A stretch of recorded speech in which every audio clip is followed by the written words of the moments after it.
Hayırlı gün, hürmetli deputatlar, hürmetli Kayrat Çolbayeva, hürmetli sessiya katılışçılar. Bizler birinci Kurban Ayet'in merkezinin şun yürekten kutlayman. Ellerimizde sağlık, otbasılarımızı amandır, жұмыстарыңыздың кәсіптеріңіздің Allah берекесін берсін. Елге ынтымақтастық жұмыс жасай.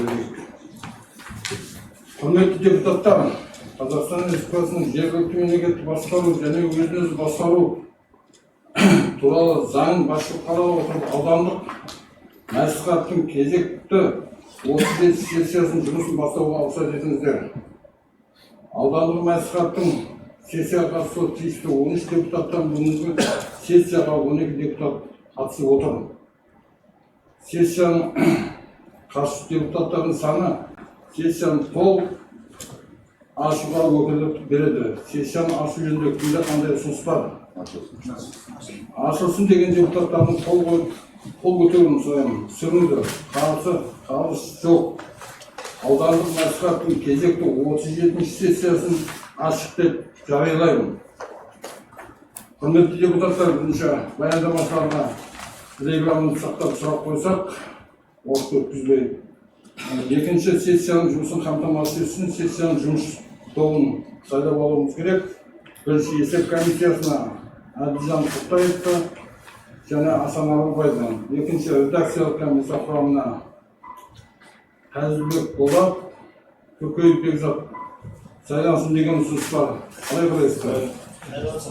Онда осы ұсыныс қабылдансын деген депутаттардың қол көтеріп дауыс беруін сұраймын. Қарсы қалыс жоқ, ұсыныс қабылданды. Сессияның жұмыс тобының құрамы сайланды.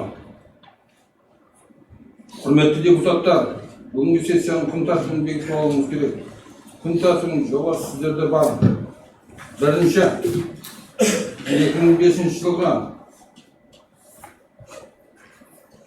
арналған аудандық бюджеттің атқару туралы жылдық есепті бекіту туралы мәселені бүгінгі сессияның күн тәртібіне енгізілсін деген депутаттардың қол көтеріп дауыс беруін сұраймын. Түсіріңіздер, қарсы қалыс жоқ, күн тәртібіне енгізілді. Екінші, Отырар аудандық ауылдық округ бюджеттерін 2025 жылға атқарылған жөніндегі есептер туралы мәселені бүгінгі сессияның күн тәртібіне енгізілсін деген депутаттардың қол көтеріп дауыс беруін сұраймын.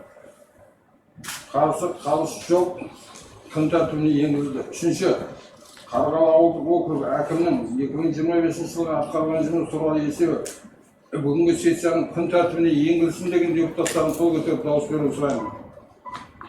Түсіріңіздер, қарсы қалыс жоқ, күн тәртібіне енгізілді. Төртінші, аудандық тұрғын үй коммуналдық шаруашылық құрылыстар көлігі және автомобиль жолдар бөлім басшысы 2025 жылға атқарған жұмыс туралы есебі бүгінгі сессияның күн тәртібіне енгізілсін деген депутаттардың қол көтеріп дауыс беруін сұраймын. Қарсы қалыс жоқ, күн тәртібіне енгізілді. Бесінші, Отырар аудандық мәслихатының бюджет және экономикалық даму мәселелері жөніндегі тұрақты комиссияның төрағасының және өзіне жүктелген функциялар мен өкілеттігін орындау туралы есебі бүгінгі сессияның күн тәртібіне енгізілсін деген депутаттардың қол көтеріп дауыс беруін сұраймын. Түсіріңіздер, қарсы қалыс жоқ, күн тәртібіне енгізілді. Бүгінгі сессияның күн тәртібі бекітілді. Құрметті депутаттар, бірінші мәселеге көшейік. 2025 жылға арналған аудандық бюджетке атқарылу туралы жылдық есеп бекіту туралы мәселе бойынша баяндама жасау үшін сөз аудандық экономика және қаржы бөлімінің басшысы Көлбай Ақсалға беріледі.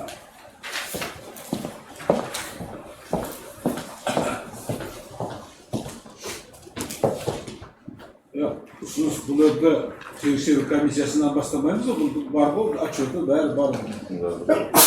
Не аламыз оны? Ана бардық қой, ревизионный комиссия қайтырсың? Онда Түркістан облысы бойынша тексеру комиссияның аппарат басшысының міндетін уақытша атқарушы Жолдасбеков Ербол Әкімбекұлына беріледі. Және аудандық бюджет айтып өтсеңіз, қоса айтып өтсеңіз онда.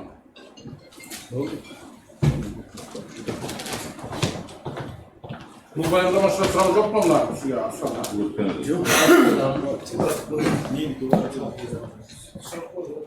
Жоқ, бұл баяндамашы сұрақ болады, өткен жылға жаңағы ой тамашалап қысқаратын болып қазір аяғымды Бүгін қайра жолы құрметті депутаттар,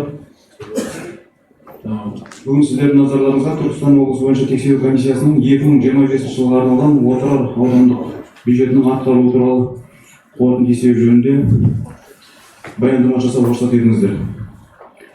Жалпы Түркістан облысы бойынша тексеру комиссиясы Қазақстан Республикасының мемлекеттік аудит және қаржылық бақылау туралы заңының 29-шы бабына сәйкес 2025 жылға арналған Отырар аудандық бюджетінің атқарылуы туралы өзінің мазмұны бойынша жергілікті атқарушы органның тиісті есебіне қорытынды болып табылатын есебін әзірледі.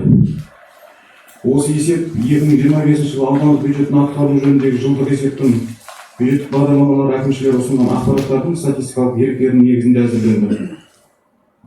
Отырар ауданының негізгі әлеуметтік экономикалық даму көрсеткіштерін талдау барысында 2025 жылға арналған статистикалық мәліметтерге сәйкес өнеркәсіп, ауыл шаруашылығы, экономиканың нақты секторы, әлеуметтік саланың негізгі көрсеткіштері қамтылды. Өңірдің негізгі әлеуметтік экономикалық даму көрсеткіштерінің орындалуына талдау бойынша айтатын болсақ, Отырар ауданы 2025 жылға әлеуметтік экономикалық даму көрсеткіштеріне жүргізілген талдау нәтижесінде аудан экономикасында оң серпін қалыптасқаны байқалады. Жалпы өңірлік өнім 158-де 6 миллиард теңгені құрап, 2024 жылмен салыстырғанда 66-да 7 миллиард теңгеге өсіп, нақты өсім 182-де 4% құраған. Жалпы аудан экономикасында өндіріс пен инвестициялық белсенділіктің артқанын көрсетеді. нақты сұраққа көшейік те, мұны қалың ғой мұны. Онда сұрақ жауап оқимыз ғой мұнан бәрі. құрметті депутаттар, сұрақ жауап берсеңіздер. Менде сұрақ бар. Мынау халық саны неге кеміп отыр? Енді ревизионный комиссия болғасын біздің кемістігімізді көрсету керек. Мақталған қажет жоқ. Онсыз да әкімнің отчетында бар. Мақталған істелген тірліктер. Мына жерде көрсетіп отырсыз, мысалы, халық саны не үшін кеміп отыр? Неге келмейді? Егер мына жерде өнім артып жатса, өнеркәсіп ашылып жатса, прибыль көбейіп жатса, халық неге келмейді? Осыны енді тексеру комиссия анықтау керек қой. Халықтың бізде былай комитеттер айта кетейік. Бұл жерде тексеру комиссиясы, мен жаңағы баяндаманың басында айтып кеттім. Бұл статистикалық мәліметтерге сәйкес біз талдау жасаймыз. Біз ауданның бюджетінде 2024 жылға 25 жылдың басын, 24 жылдың соңында тексеру жұмыстарын жүргіздік. Сіздерге айта кететін нәрсе, тексеру комиссиясы ауданның бюджетін атқаруына тексеру жүргізілмейді. Біріншіден біз тек баға береміз. Бұл бағаны аудандық экономикалық бөлімдер менен салалық бөлімдердің берген мәліметіне сәйкес талдау жүргізіледі бағалау. Ал сізге тексерудің нәтижесі туралы айтатын болсам, ол бойынша сізге тексеру жүргізіліп, аудандық мәслихат пен аудан әкімдік кезінде мәліметтер берілген. Бұл жаңағы сіздің қойып отырған сұрақтарыңызды, бұл тікелей мен өзім ойым ауданның дербес бөлімдері, талдау жасаған экономика бөлімдері. Мен түсіндім. Ол мәселені да, сіздерде ревизионный комиссиясыдар ғой. Басқа әйтеуір жаңағы статистика емес сіздер. Сіз маған дұрыстап айтыңыз. Мына келгеннен кейін ревизионный комиссия анықтау керек қой. Мына неге азайып жатыр деп. Ал соған сіздер баға берулеріңіз керек қой. Сіздерде мысалға внутренний аудит бар, бөлек мысалға. Сіз мысалы бүкіл әкімшілік бойынша, облыс бойынша жауап беретін ревизионный комиссиясыз. Қаржының дұрыс жасалғаны, дұрыс бағытқа кеткені, одан пайда түсетін, түспейтіні, неге түспегені, кемшілігін айтатын адамсыз. Маған ол ревизионный комиссия жұмысын айтпай қойыңыз жоқ. Дұрыс, сіздің айтып отырғаныңыз өте орынды. Біз негізінен бюджеттің шығыс көздері мен кіріс көздеріне талдау жасадық, түсімдердің орындалуымен, шығыстардың жұмсалуына. Бұл жерде халық саны бойынша біз талдау жасаған жоқпыз, баға берілген жоқ. Енді онда біз қалай мысалға нешелікті өнеркәсіптің өсіп жатса ақшамыз енді тағы бір мәселе мына инвестиция көлемі көбейтті деп көрсетіп отырсыздар мына жерде. Бұл жерде Қытайдікі бар ма жоқ па? Бұл жерде барлық инвестиция бар. Енді барлығы болатын болса, Қытайдан инвестиция түскен ақшаның біздің бюджетке қанша түсті? Осы түсті ма, түспеді ме, оның себебін ревизионный комиссия анықтайды ма басқа? Біз тексеру жүргізілмеген екен, оны анықтай алмаймыз. Біз айтып отырмыз, жаңағы берген статистикалық мәліметтерге сәйкес бағалау жүргіздік. Бұл жерде жаңағыдегі сіздердің есепті дайындаған аудандық экономика қаржы бөлімінің мәселесі бұл жерде сізге талдап ашып айтып беремін. Оның талдау экономика бөлімі онсыз да талдап отыр. Онда сіздің бізге қажетіңіз қаншада? Егер мынаны біз кемістігімізді көрсетіп, қанша ақша түскенін, неге түспей жатқанын айтып көрсетпесеңіз, ревизионный комиссияның қандай құзыреті болады? Егер осы мәселелеріңіз бойынша күрделі мәселе туындап жатса, бізге депутаттық сауалмен шықсаңыз, біз тізбеге қосып, сіздердің мәселелеріңіз бойынша тексеру жұмыстарын жүргізіп береміз. Жылы жауып мына жақта көрсетсіздер, мына жақта мен ана қарап отырмын. Былай деп жазасыз, бұл факторлар өңірдің өзіндік кіріс базасының жеткілікті деңгейде қалыптаспағанын көрсетеді. Ал енді примерін көрсет, себебін көрсет. Ал осындай қорытындыға келіп отырсың ғой. Себебі қайда бұл? Негізі қайда бұл? Мынандай сөзі. Рас қалыптаспаса, неге қалыптаспады? Мына жерден мен қарап шықтым, бір пример жоқ ондай. Мысалы жоқ, мысалға. Мынадан хакекеттер. Ал сіздер қорытынды жасай жібергенсіздер мынандай. Қорытындыны біз жасамаймыз. Қорытындыны аудандық экономика қаржы бөлімі жасайды. Қорытындыда ревизионный комиссияның қорытындысында мынау шекесінде жазылып тұр, айналайын. Менде. Басқа аудандық экономика бөлімінің емес. Жылда осы ғой, әйтеуір келесіздер, кетесіздер, ешқандай результат жоқ. Біз депутаттар отырамыз. Ақшамыз дұрыс жаралып жатыр ма, дұрыс жаралмай жатыр ма, дұрыс па осы кемістігіміз қайсы, бүкіл елдің алдының ақшасы мысалға. Сіздер келесіздерді бұны айтасыздар, онда қорытып бересіздер, мысал жоқ, пример жоқ, қаяқтан түсіп жатыр, ол жоқ. Ревизионный комиссияның да не қатысы, ол да облыстың әкіміне жазайық. Мына ревизионный комиссияның отчеті мынау, әкімдіктен көшіріп жазып берген, 200 бетте бір ұсыныс жоқ, нақты. 200 бет мысалға, бір ұсыныс жоқ. Тексеру комиссиясының өкілі ретінде сізге тағы бір айтайын. Депутат ретінде бізге депутаттық сауалмен шықсаңыз, біз тізбеге қосып тексеру жұмыстарын жүргізіп береміз. Онда несіне есеп тыңдап жатырмыз, егер ұсыныспен шығатын болсақ қазір мысалы. Бұл кейінге қалдырайық. Бұл бағалауменен тексеруді сіз екі бөлек ревизия деген нәрсені жұрттың бәрі біледі. Қарапайым ғой, ауылдағы адамдар біледі. Ол ревизия тексеру жүргізген кезде тексеру жүргізіледі. Бізде тексеру комиссиясының құзыретінде бюджет аудан бюджеттерінің мемлекеттік аудит және қаржы бақылау туралы заңы бізге бюджеттің қазіргі таңда 28 жылдан бастап алдын ала бюджеттің жоспарлауына бағалау жүргізу міндетін жүктеп отыр. Ал ағымдағы бағалауды жүргіземіз.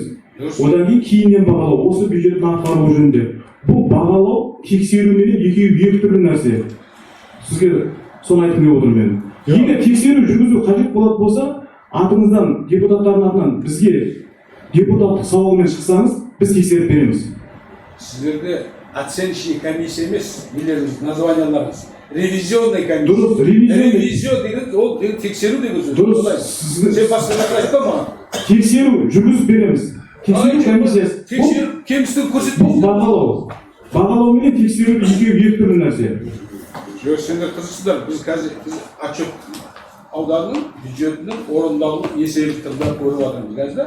Содан кейін қай жер дұрыс емес, қай жерден кем кетті. 4 жыл болды осы күнде мысалға бір осында ұсыныс келген жоқ қой бізге. Ең болмаса әкімге мынандай нәрселерді нақты көрсетсеңіз, соны түзейміз ғой біз. Түзеу үшін отырмыз ғой біз. Мен сізге пример келтіріп берейін, 2024 жылдың қорытындысы бойынша тексеруді қазір. Жоқ, ол кезде біз мәселені сол күйі қалды. 2024 жылдың нәтижесі бойынша міне қазір сізге бағалау мен тексерудің айырмашылығын айтайын сізге. Тексеру жүргізілді 2024 жылдың қорытындысымен. Бұл жерде сіздерде 12 миллиард теңге қаржыдан 547 миллион теңге бұзушылық анықталған. Бұл жерде 207 миллион теңгесі финансовый нарушение анықталған. Бұл жерде қандай шара көрінді, қандай нақты нысандары қайсы, кім неғылды, кім оған не көрінді, шара көрінді. Шара көрінді. Бұл жерде қазір сізге айтайын. 29 лауазымды тұлғаға аудандық бюджеттік бағдарлама әкімшілерінің бірінші басшыларының 29 лауазымды тұлғаға тәртіптік жауапкершілік көрілді, 11 лауазымды тұлғаға әкімшілік жауапкершілік көрілді. Қандай кемшіліктер бар сондай-ақ? Бізде мен тексеру комиссиясының тексеруінде бірінші бізде облыстағы бюджеттік бағдарлама әкімшілерінің тізбе жасайтын кезде тәуекелдерді басқару жүйесі бар ғой. Соған сәйкес біз рискке саламыз, база рискке.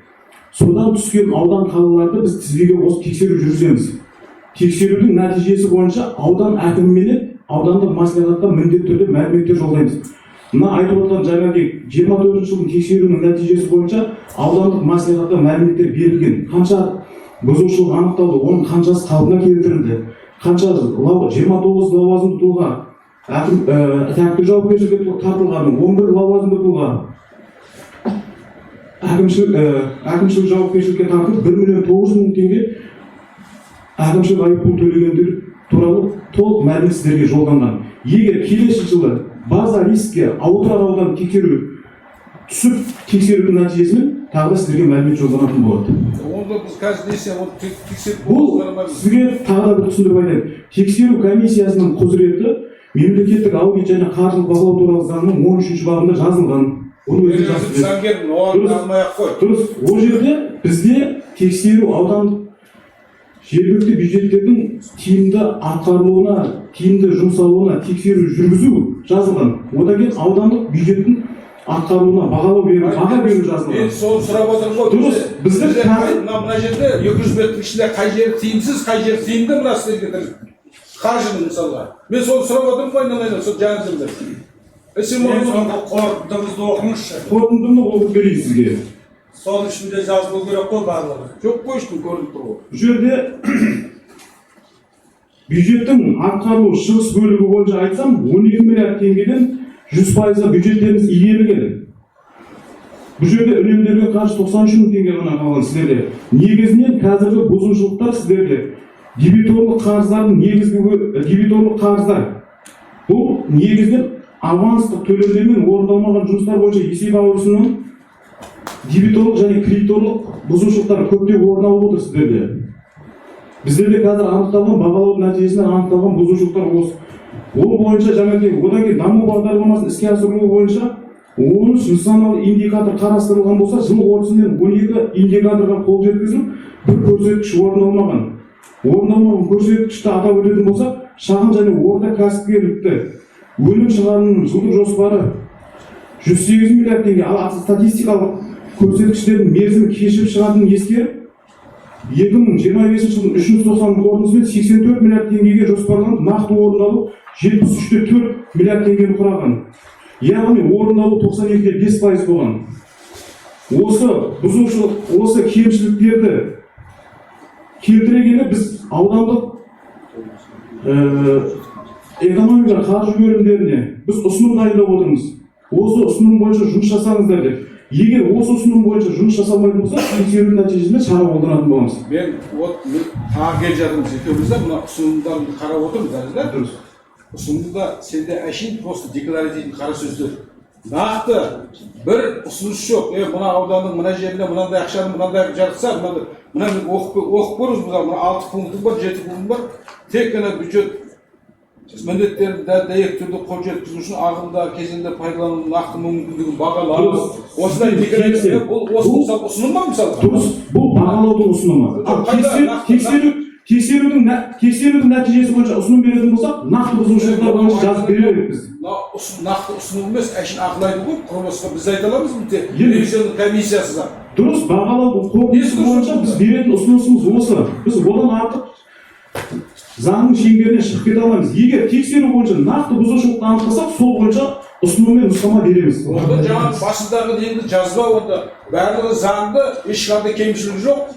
Керемет. Жоқ, дұрыс қой, анықталған кемшіліктер бойынша, орындалмаған бұзушылықтар бойынша, кемшіліктер бойынша ұсыным беріп отырмыз.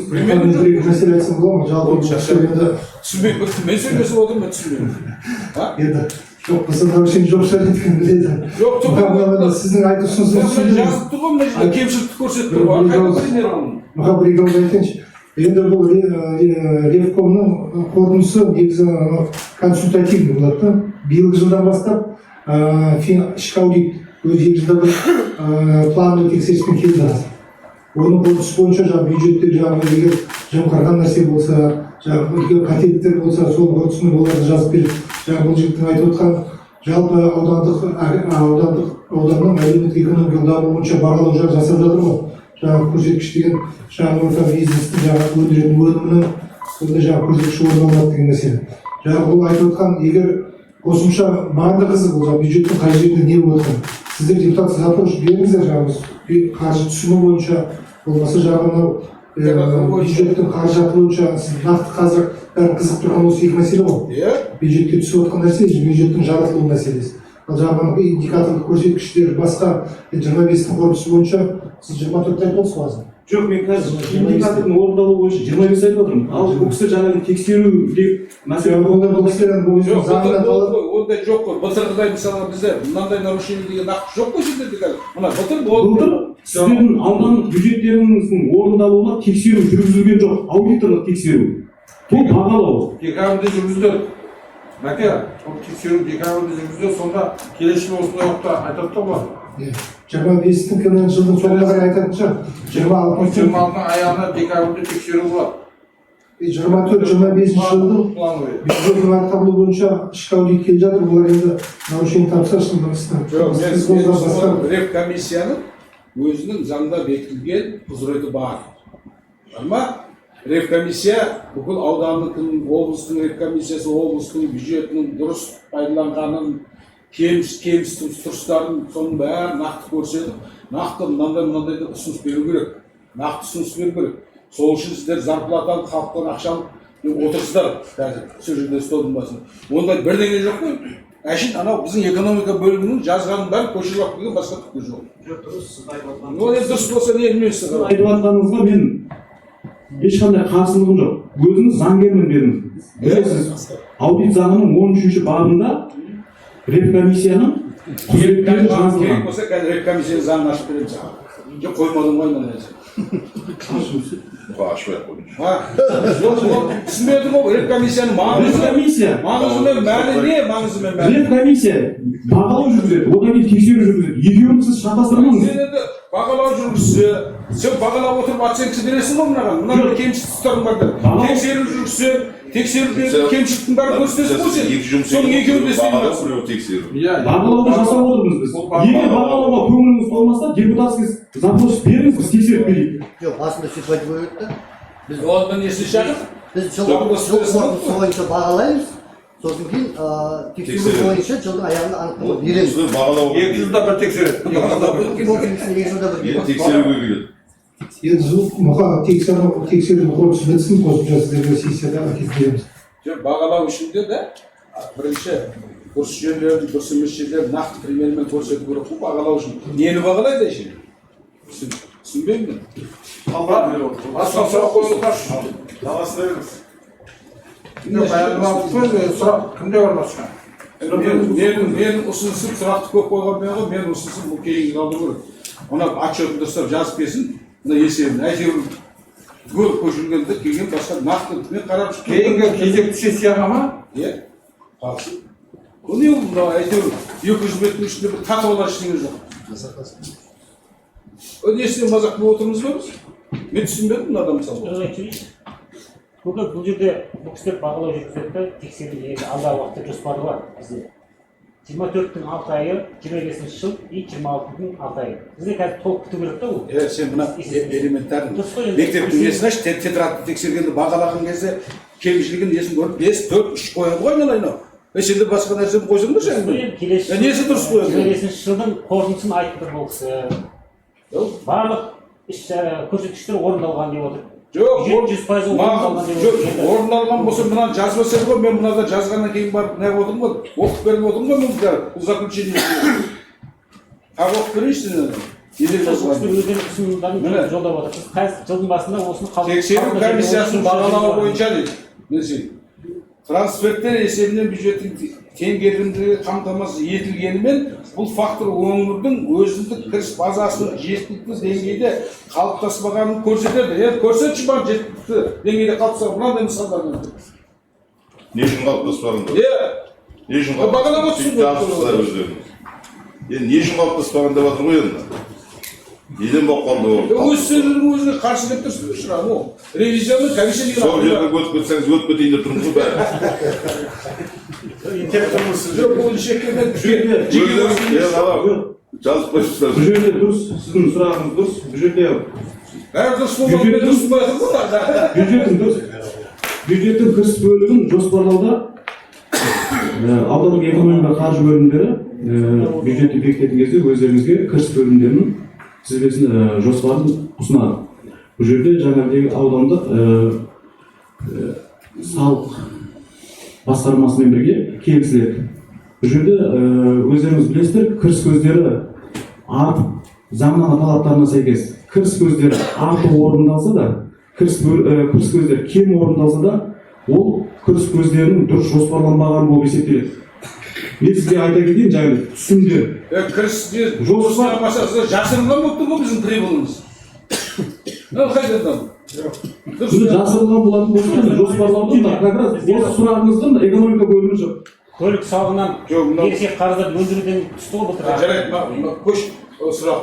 Маған мынаны айтшы, мына Қытайдан бағаладың ғой, сен бағалап келіп Қытайдан қашан ақша түсірді, сен ауданға түстейсің, сонда жеріміз беріп қойды. Ал сен бағаладың ғой, кіріс бөлімінде, шығыс бөлімінде бағалап отырсың. Бұл неге түспесе? жерді Қайтсе пайдалануда түседі, ондай қалай болғанда елге ақша түседі? дұрыс. Бюджет кодексінің талаптарына сәйкес әр деңгейдегі өзі салық көздері бар. Егер жер салығынан түсетін салық көздері облыстық бюджетке белгіленген болса, ол облыстық бюджетке түседі. А егер республикалық бюджетке салық түсетін болса, ол республикалық бюджеттің пайдасына түседі, салығына. Ол белгілі ғой. Енді мен жаңа нақты сұрайтын.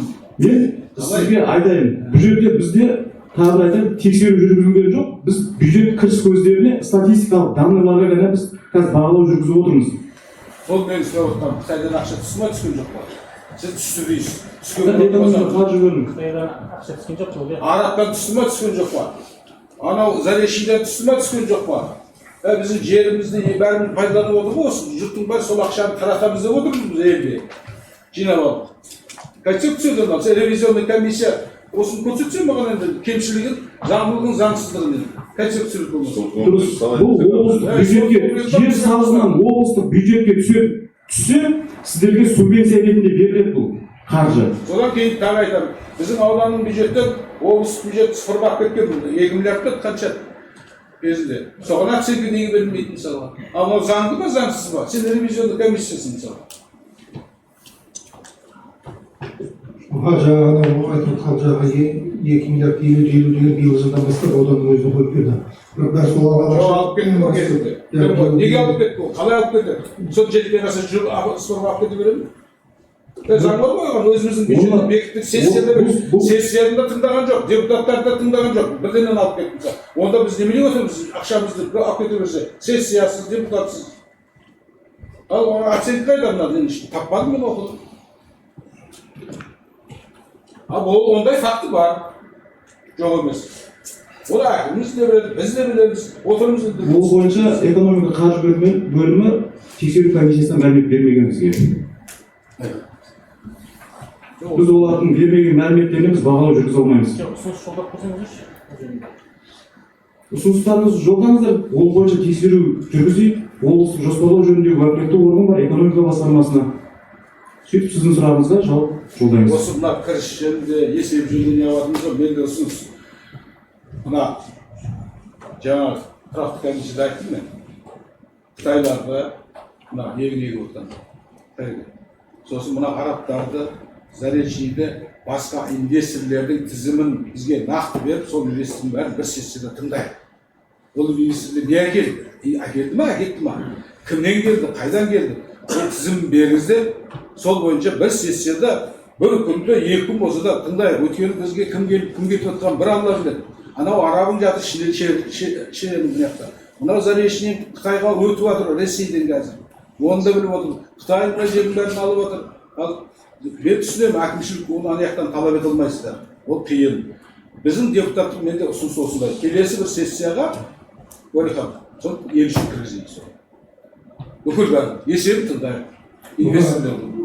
Шақырайық осы жерге Қытайдың халықтың да көкейінде жүрген мәселелер мұқан айтып отыр. Бұл жерде бір ешқандай қарсылық жоқ. Ұйымдастырып қарап көрейік, болмаса выездіміз бар, басқа бар, сол жақта жүргізейік.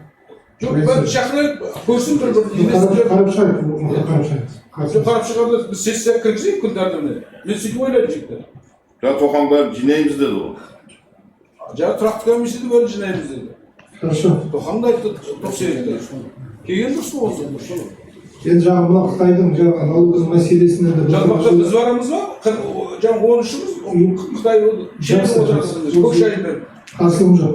Жаңағы былтырғы жылы бұлар жұмысын енді бастады. Былтырда жылдың соңында жаңағы заводтардың бәрі бітті. Ол жылдың соңында тіркелді. Имущественный налог биыл жылдан бастап есептелінеді. Одан басқа былтырғы жылы көп жағдайда келген азаматтарды жаңағы через аутсорсинг арқылы беріп ғой. Биылғы жыл міндеттеді олар. Тұрақты жұмысқа приказбен қабылдап аласың, жұмысын жаңағы айлығын төлейсің, биылғы жылы нормальный салықтар түседі. Сосын жылдың ортасына, жылдың соңына қарай қарап көрейік. Одан бөлек демеушілік есебінен қазір Сырдария мен Сарыкөлде 2 футбол алаңшасын салып беріп жатыр ол кісілер. Алдағы кезде тұрақты түрде олар міндеттемесі бар. Ауылдық жерлерде міндетті түрде өзі қаражат есебінен, демеушілік есебінен осындай нысандарды салып отыр. Жаңағы Қытайға шақыру мәселесін қосымша ұйымдастырып айтамыз. Мына құрметті депутаттар сессия. Менің ұсынысым мынау редкомиссияның қорытындысын мүлдем қабылдауға жатпайтын өйткені қайтадан талдап көрсін. Алдаған адам жұмыстың кемшілігімен жаңағы жетістік жерін көрсету керек. Сондықтан да осы мәселе бойынша облыстық редкомиссияға міндетті түрде мынадай әкімге, облыстың әкіміне жіберуіміз керек. Жылда осындай сыпыртпа жаңағы сөздермен өтіп кетеді. Ол мына не деген сұмдық мысалы, қанша бет тұр мына жерде, бір ұсыныс жоқ, өздерінің қорытындысына өздері қайшы отыр. Қазір түсіндік, екінші сұрақты да сондай ғой. Екінші сұрақ бойынша осындай болды ғой. Осы бойынша дауыс қойған депутат Ишан Мұхтаровтың дауысын келесі сессия қалдыру жөнінде кімге қандай ұсыныс бар? Қай ұсыныс қолдайсыздар? Келесі сессия келісіп көрсін. Дауыс көтеріңіздер, Ишанды қолдайсыздар. Дауысқа салып жатыр. Ең ойымша да бұл жерде кісілер енді қорытындыға тексеріс жасалмаған. Бұл жерде şimdi талдауда. Талдау ғой. Ойлап отырмын негізі бұл талдау мен тексерістің қорытындысы екеуі бөлек деп ойлаймын негізі. 5 жылға болады. Ол келесі тексергеннен кейін барып соның қорытындысымен шешім қабылдау керек. Бұл енді талдауда бір асыл ештеңе Біз қазір енді осы кісінің жаңағы талдауының арқасында біз ана бекітейін деп отырмыз ғой 25 сенесі. Қарасаңдаршы күн тәртібіне не айтып тұрғанын. Содан кейін мен айтып отырғаным. Ол кезде мен айтып отырғаным сол ол мәселені кейінге қалдырайық. Өйткені дұрыстап талдап кемістігін көрсетсін. Онда келесі келесі жол десе таңдайды несіне тексереді. Менің ойым сол. Депутаттар бұл айта кететін жағдай, бұл бюджетті сіздер жоспарлауын, ақшаны жоспарлауында өздеріңіз күмән келтіріп отырсаңыздар, бұл жоспарлаудың бәрі сессияның нәтижесімен қойылған жоспарланған қаржылар. Мына жерде кім? Ана сіздің талдауым арқылы біз 25 жылға арналған аудандық бюджеттің атқару туралы жылдық есебін бекітіп жіберейін деп тұрмыз ғой. Бекітіп туралы ғой мәселе. Қақ ондай емес. Күн тәртібіне қараса не болсын? Мына сөйтіп бекітіп тұр. Онда просто талдау дейік та қоя салайық болды. Бекіту емес. Есепті дайындайтын аудандық экономика қаржы бөлімі.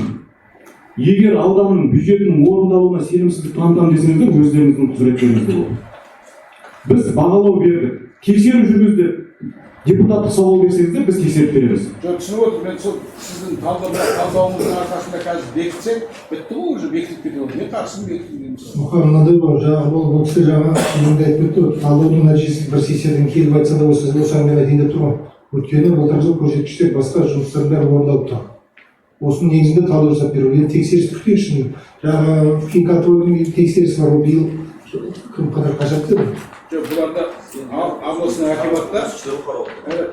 облыстың акиматта экономикалық агрегат анализ жасайды.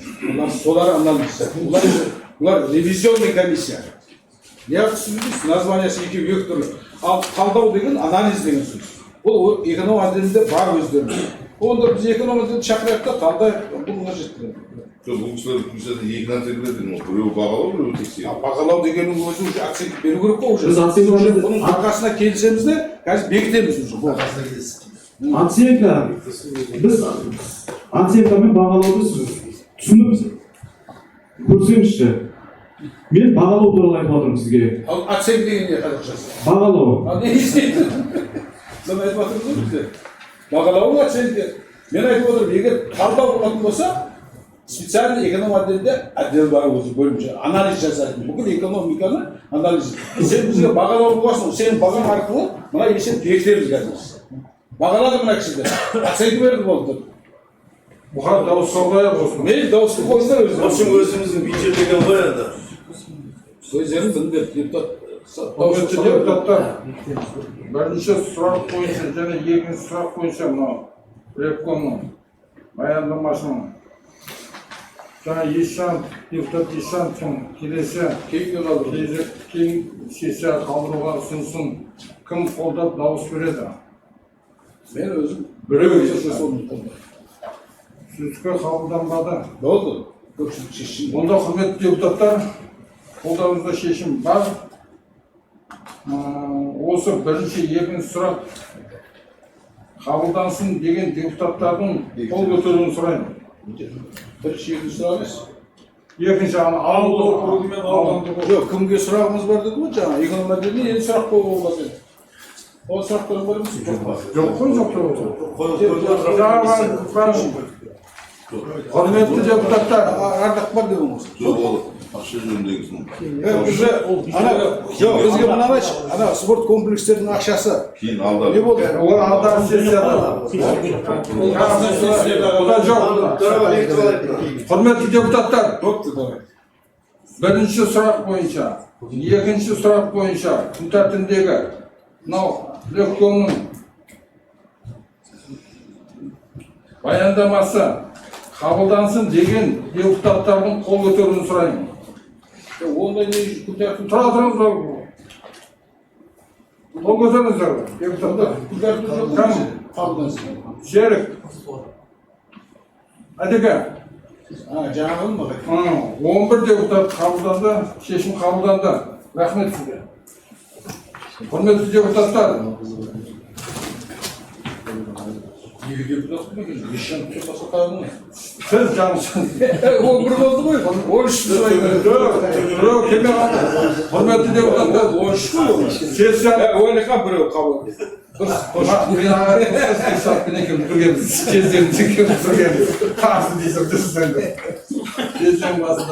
Сессияның күн тәртібінде үшінші мәселеге қарауға көшеміз.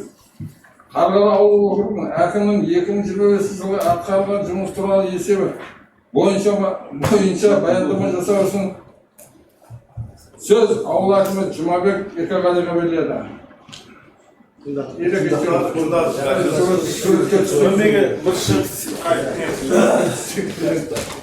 Қайта бізді фотоқұрып қой, Қытайға таратып атқан осы жігіт жерді негіз. таратып атқан ба? Нақман беріп алды. Оғайдың бәрі бастығы.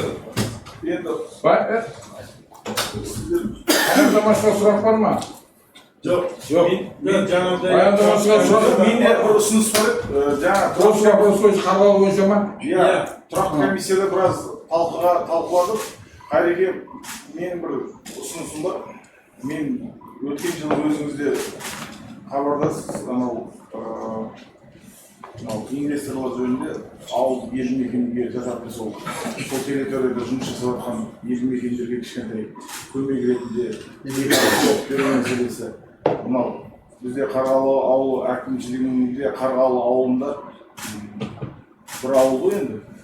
Мынау шомылатын, жуынатын бір монша да жоқ. Мысалы, соған кішкентай бір ұсыныс бергенбіз. Негізі бұл кісілер қабылдамады. Жаңа біраз талқыға салып, бір тиын налог төленбеген, салық төленбеген, біздің ауылдың 2 адамның жұмысқа алған. Сондай мәселелер өте көп. Енді өзі жеке бір кездесеміз, айтамыз. Бірақ соны сіз өзіңіздің тарапыңыздан сол жаңа келген инвесторларды тікелей өзіңіз білесіз, сол кісілерге бір ауыз біздің елдің хабарын айтып жеткізеді деп ойлаймыз. Соны бір көмек берсеңіз өз тарапыңыздан. Мынау Қытай инвесторлары мына жақта айтып отырсыз, өзіңіз айтып отырсыз, Сарыкөлде жаңағы футбол алаңшасы салып беріп жатыр дедіңіз. Сондай мәселелер. Бұларда бұл кісілерді енді бөлек қой, бұл кісілерді өзін осознавать етіп, бұлар да жәрдем беруге тиісті деп ойлаймын. Бұл кісілердің енді зауыты да біздің Қарғалы округында орналасқан, жері де Қарғалы округында орналасқан. Енді біздің ауылдың азаматтарын жұмысқа алып, сол жаңағыдегі жетім жесірлер,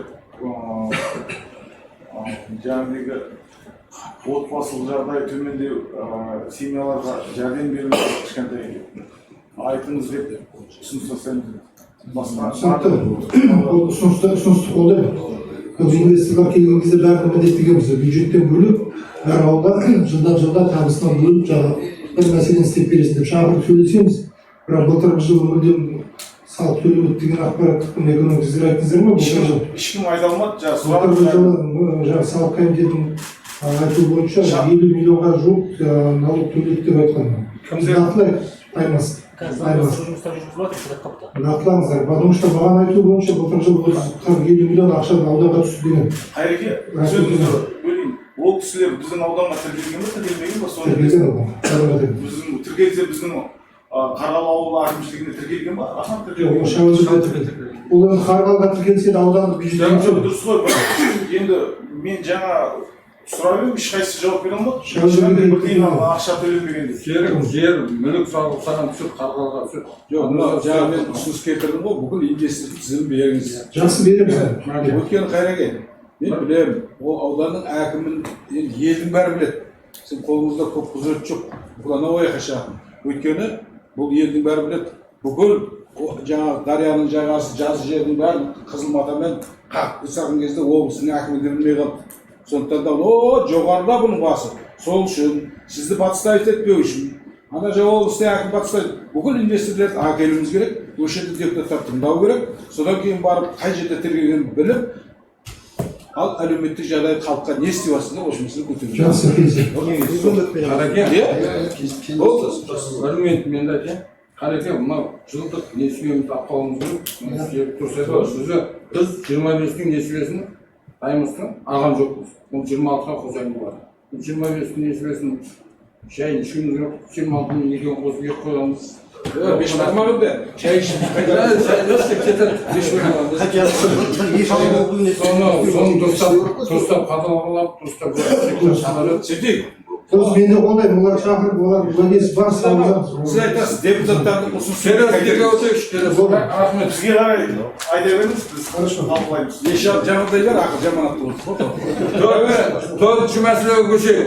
Төртінші мәселе бойынша Саттар Нәрбай мырзаны тыңдаймыз.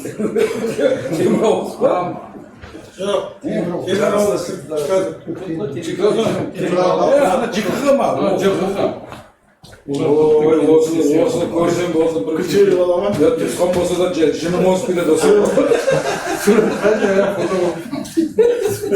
Түсқан болса да баяндаманы тыңдаймыз ба, жоқ сұраққа көшеміз ба? Жауап сұраққа көшейік онда. Баяндамашыға сұраққа бітірмейді. Депутат Төкеев Бекзат. Сыбырай мектебінің қасында Ағыбай көшесі мен Теңіз көшесі, соның екеуінің былтыр ремонттаған. Соның мектепке арналған жаңағы лежащий дейді ғой, лежащий бойынша мектепте оқушылар сабақтан қанша шыққанын тауып көріп соғып. Оны айтып отырып, әлі істелмей жатыр. Қалай істейміз, не істейміз? Уже ауыл тұрғындар труба дайындап жатыр, қазір труба квартет пісіріп жатыр, жерге асфальт деп қалды. Сіздерден болмаған екен. Біз осы биыл 2026-ға жоспарланған жұмыстарымыз мемлекеттік сатып алу қатысында тұр. Осы алдымызда айдың 15-ші қорытындысы. Жоқ, осы менің білуімше ол сатып алмайтын нәрсе емес, ол сол жерде тұрған асфальт салынғаннан кейін қайтып орнына орнату керек. Бұрынғы ескісін қайтып орнату керек. Оны алдағы жұмыс аптасында біз қойып береміз. Күні ертең қойып береміз. Бұрын су алып тастап қоймаған оны. Ертең су баталы? Ертең су бодан біз жұмыс істейді. Түсінікті болды. Ертең бітер. Пәндеп күні ертең базардың өзі өзіміз труба қоя береміз ғой ертең. Жоқ, су балығын қойып береміз. Басқа кімде сұрақ бар? Депутат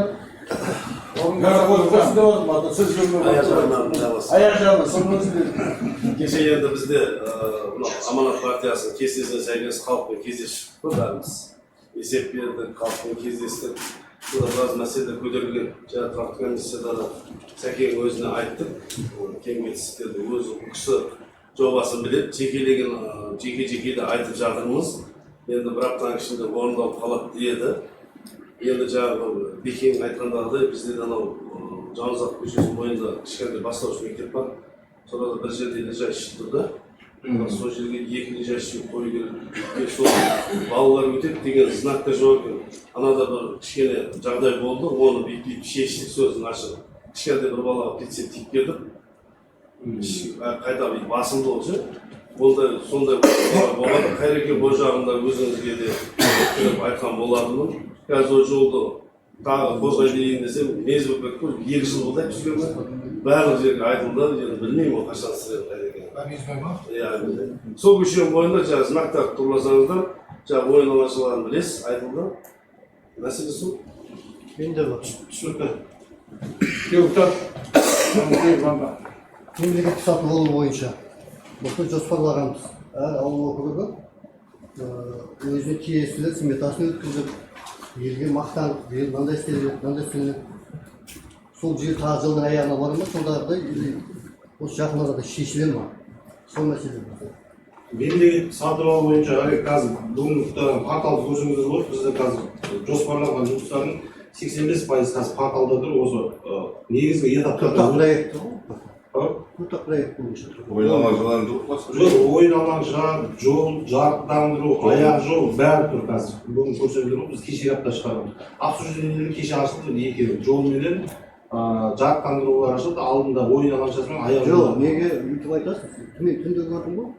Шілік Ақтөбе жолы бойынша, мысалға орындалып тұр, абаттандыру бойынша шықты. Интернет ашып көрсетсе? Солар ғана толғын. Жоқ, мен қазір айттым ғой. Қазір бізде ойын алаңшалары, 11 ойын алаңшасы тұр. Жарықтандыру бойынша жоспарланған. Қазір Бажидан интернет болса, қазір өз жерде көрсетемін. Жарықтандырулар бойынша толық шықты. Қайда? Сосын кім бар? Оттың ішіне кетіп қалған шығар, может көрмейміз. Жалпы мына жерде біз жарықтандыру деп шығарамыз. Ішінде мысалы бір конкурстың ішінде 11-12 жұмыстар бірігіп тұр бізде. 150 миллион, 164 миллион теңгелер ішінде көрсеңіз, соның ішінде тұр. Бірақ толық емес, қазір 85% бар жайланып тұр. Сосын мен Осы алдымызда маусым айында. былтыр ноябрь октябрьда мен депутат сауал тастағам. Мынау темірбегіме қосылды ғой. Сол бойынша 5 өткел бар. Соның хотя бы үшеуіне жаңағы өткіншілік жолының знагы қойылу керек белгісін. Бұл әлі осы уақытқа дейін орындалған болмайтын нәрсе ғой, мысалы. Сол ертең адам қағылып, адам бір жағдай болған жағдай қоясың. Дұрыс па? Ареге мынандай ғой, бұның қаржы талап етеді да, біз өзімізде жол ақшаларымыз қаржы қарастырып биылға да. Сол ертең осы мынаның ішінде бізді ағымдағы жөнделген жұмыстар ішінде сметаның ішінде жылдың аяғында экономика сумма болады, болмайтын емес. Сәттер, бұл бойынша менде депутат сауал ұстаған. осы алдағы маусым айында бітіріп береміз оны. Жоспарда ғой.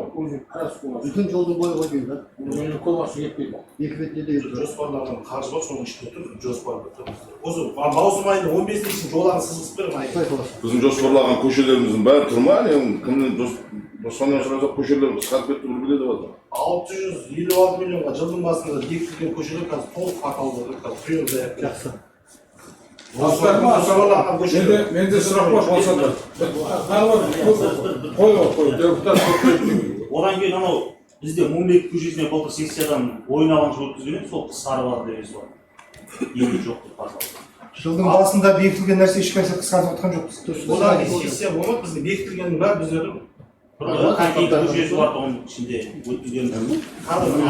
Бір ойын алаңша ғой, жаңағы отырар ауылының жерінде. Жаңағы неде, Божбан ауыл жақта ақша. Жоқ, екі ойын алаңшы өткіздік қой. Мумбек көшесінде несін жаңағы әкімдіктің алдында ойын алаңшы өткізген сессиядан Өткізді ғой, бірақ қолдау тапқан біреулер ғой. Көше ма? Иә. Көшемен бір ойын алаңша. Бір ойын алаңша бар. Ол конкурста ойын алаңша бар. Бұл жерде бұл жол емес. Мумбек көшесінде ойын алаңша бар. Мумбек сол жаңағы Божбан ауылы Жоқ, Божбан ауылы Арыс ауылы. Арыс ауылында бір ойын Қандай алаңша. көшелер айтып бере аласыз ба қазір? Осыдан біліп кетейік. Әр ауылдан Біреуің бар дейсің, біреуің жоқ дейсің. Жолдар кім? Божбан ауылда Жол, асфальт көшелер. Бар ма қазір? Божбан ауылда ойын алаңша ол бөлек. Арыс ауылында ойын алаңша бөлек, Мумбек көшесіндегі ол бөлек.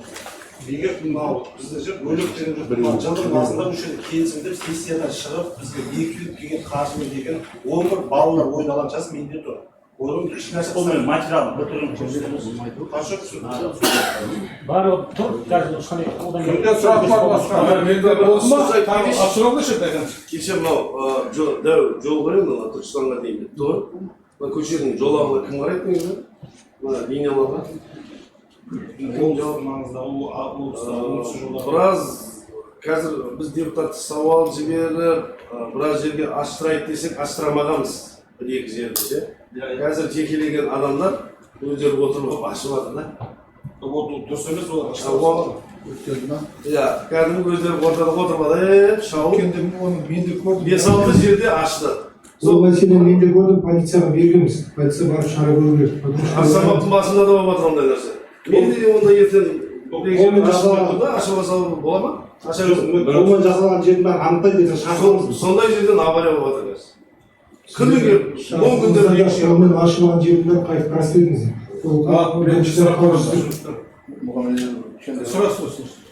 Мынау жаңа көшелер бойынша айтып мына көшелердің несі түсті ғой бізге бекітілген. Мына істелетінді. Мынаның ішінде мен мысалы көшелерім жоқ болып кеткен. Мысалы қоғамнан Мыңшұғырдан бір көше тұр, қоғамнан бір көше тұр. Қалаптыда көшем жоқ, қоғамда 2 көше болатын, Мыңшұғырда 2 көше болатын. Бәрі 500 метр көшелер қысқа. Олар бәрі қайға кетті сонда? Біз осы сол кезде тұрақты бюджеті декабрьде тұрақты комиссияны ұзатып ек, сол кезде бізге бәрі жазып әкеп берген осы арада. Мына депутаттар куә. Енді бәрін алып тастады қайтып. Кімді алдап жүргенін білмеймін олар. Алып тастады бәрі. Жоқ ол қазір. Асылбек, бізге берілген көшелердің экономикада бізге бекітіп береді қаржы сессиядан кейін. Осы жерде бәріміз талқылап бекітілген көшелердің тізімі тұр менде бәрі. Енді мен өтірік айтып отырмын, мен басқа көшелер білмеймін, мен қоғамдағы көшемді өзім тескердім.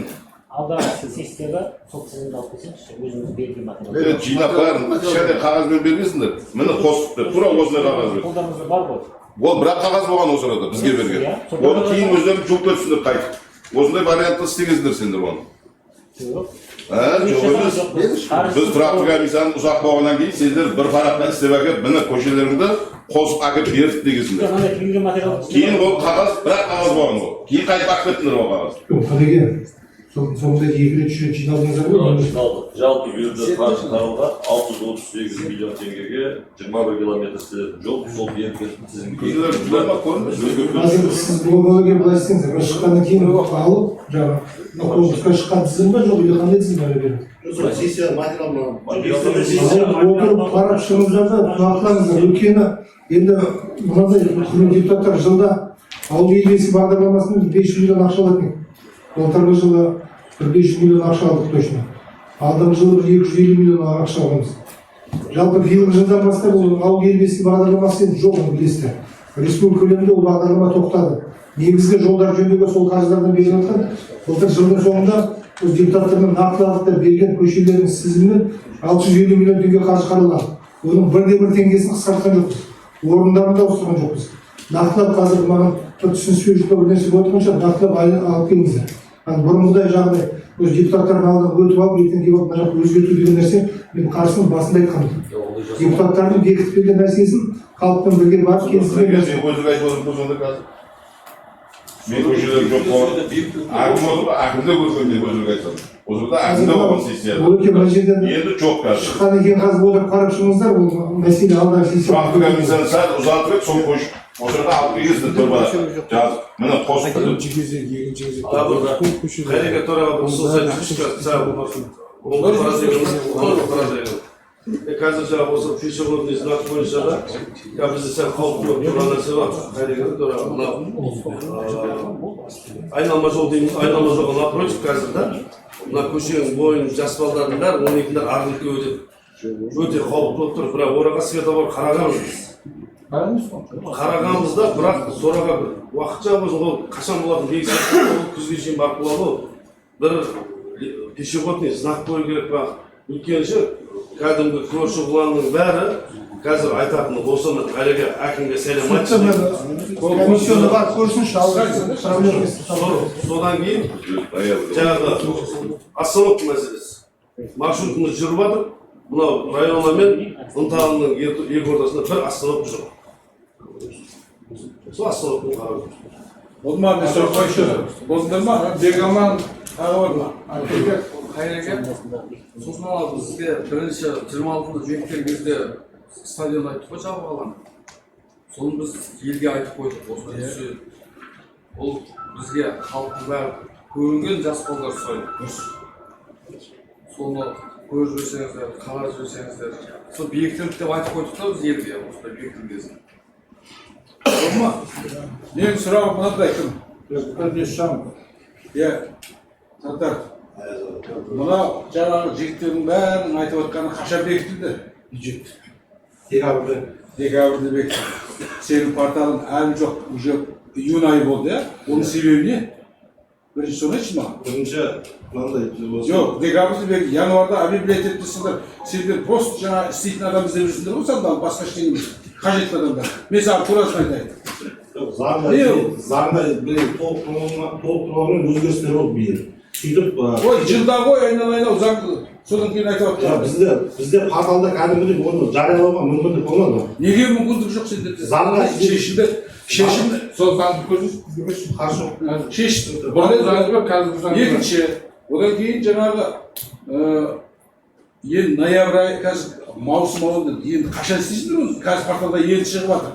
Мүмкін сенің адамдар дайын тұр шығар, күрегімен де дайын болып істейміз деп. Айыл сен порталы шықты, одан кейін жұрт оған қатысу керек, оның несі шығады, шешімі шығады. Сонда сендер декабрьде істейсіңдер ме? Онда немен істейміз?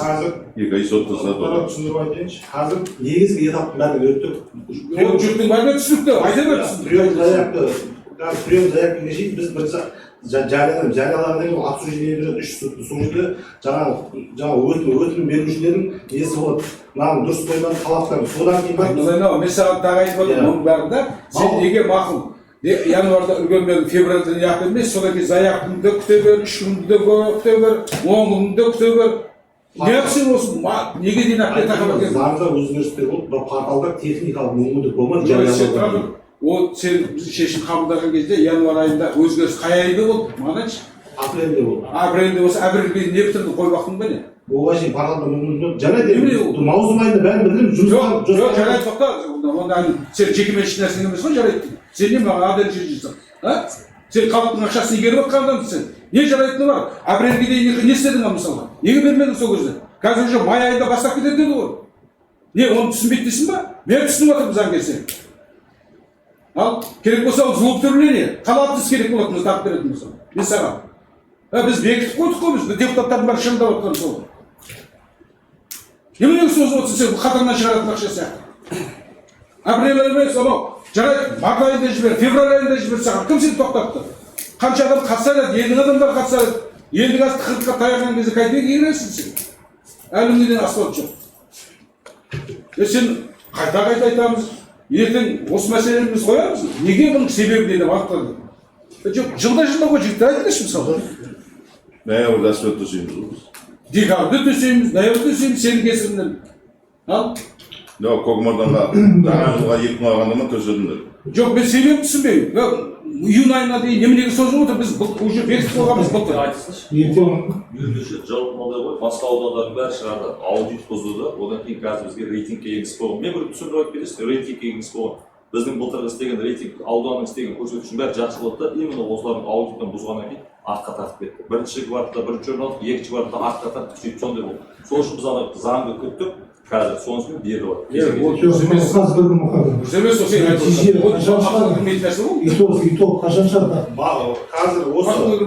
осы алдағы аптада ойын алаңшалар бітеді, вторник күні ойын алаңшалар келісімшартқа отырып тұрады, ол жұмыстар одан кейінгі аптада маусым айында бітеді ғой.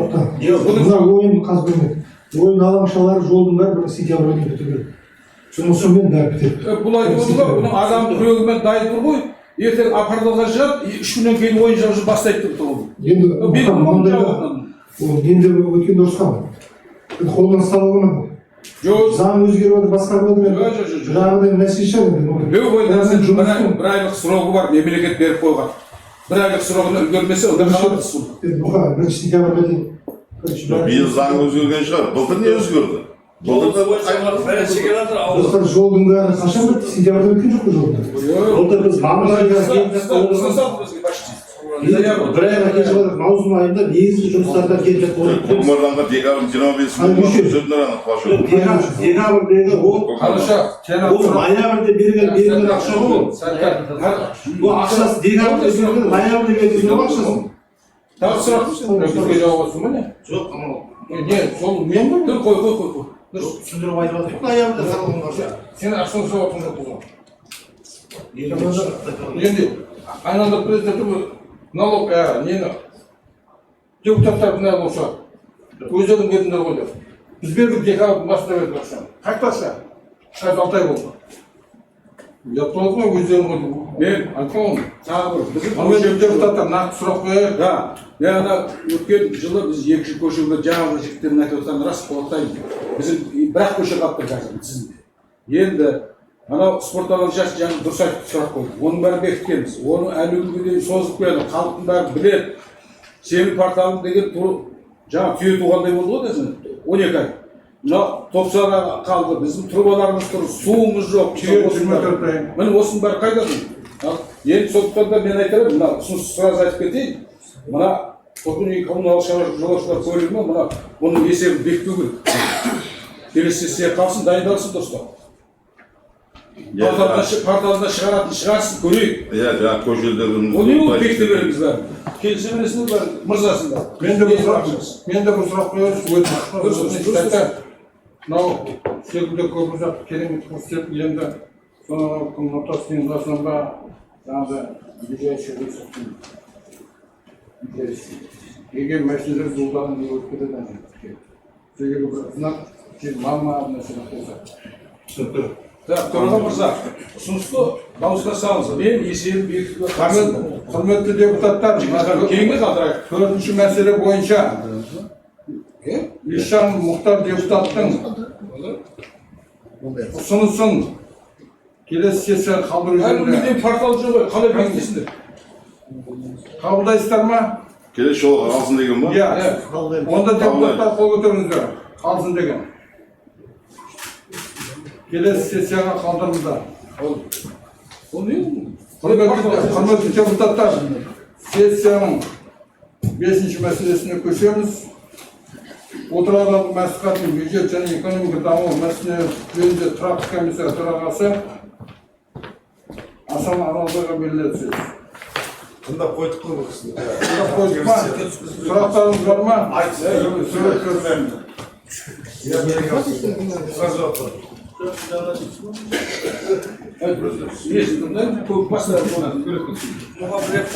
Сұрақ жоқ болма. Сұрақ жоқ па? Мен Асанқы жамағат қылылар береді. Онда осы 5-ші мәселе бойынша шешім қабылдауыңыз керек. Шешімнің жобасы қолдарыңызда бар. Шешім қабылдансын деген депутаттардың қолмағат дауыстырыңыздар. Айдап салу. Қалыс жоқ. Құрметті депутаттар, бүгінгі күн тәртібіне берілген 5 сұрақтың 4-еуі бекітілсін, 1-еуі келесі сессияға қалдырсын деген депутаттардың қол көтеріп дауыс беріңіздер. Қарсы қалыс жоқ. Құрметті депутаттар, сессияның күн тәртібінде енгізілген мәселе қаралып бітті. Сессияның өтуі жөнінде кімде қандай ұсыныс пікірлер болады? Жоқ па? Жаңа ұсыныс қой біз ғана бол министрлер шақырдық. Ол жазылды. Онда аудандық мәслихаттың кезекті 37-ші сессиясын жабық деп жариялаймын.